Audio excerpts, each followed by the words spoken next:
And North Korea releasing some chilling details to attack Americans in Guam as Secretary Mattis warns North Korea not to invite the destruction of its people. Griff Jenkins live for us in Washington, D.C. with the breaking details and the strong words from the Secretary of Defense. Griff?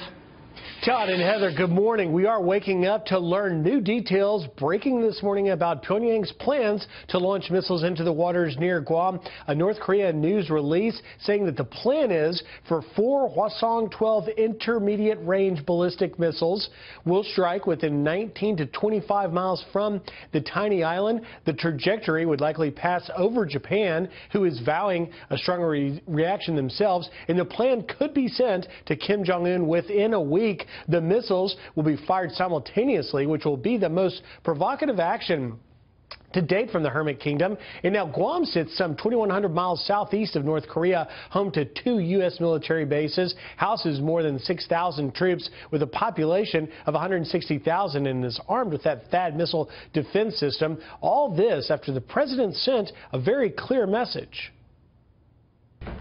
They will be met with fire and fury like the world has never seen. But the rogue regime is calling that warning a load of nonsense, adding that only, quote, absolute force can work on President Trump as the administration speaks with one voice. Defense Secretary Jim Mattis with strong words to Kim Jong-un to urgently heed the advice of the United States, saying, quote, the DPRK should cease any consideration of actions that would lead to the end of its regime and the destruction of its people. And last night, Deputy Assistant to the President Sebastian Gorka reinforcing this unified position.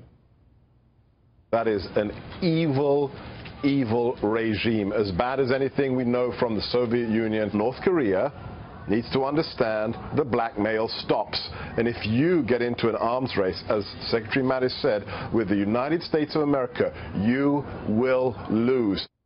A lot of moving parts here. Secretary Tillerson returning from that Southeast Asia tour, and we'll see if there is any de-escalation talk. But right now, these tensions are certainly rising. And I would just add, it's a bit odd that we are learning about a missile attack plan from the North Korean news agency before Kim Jong-un knows about it. Guys? Fascinating interplay that's going on here, and we have not scratched the surface of it. Griff Jenkins live for us in Washington, D.C. Thank you, sir.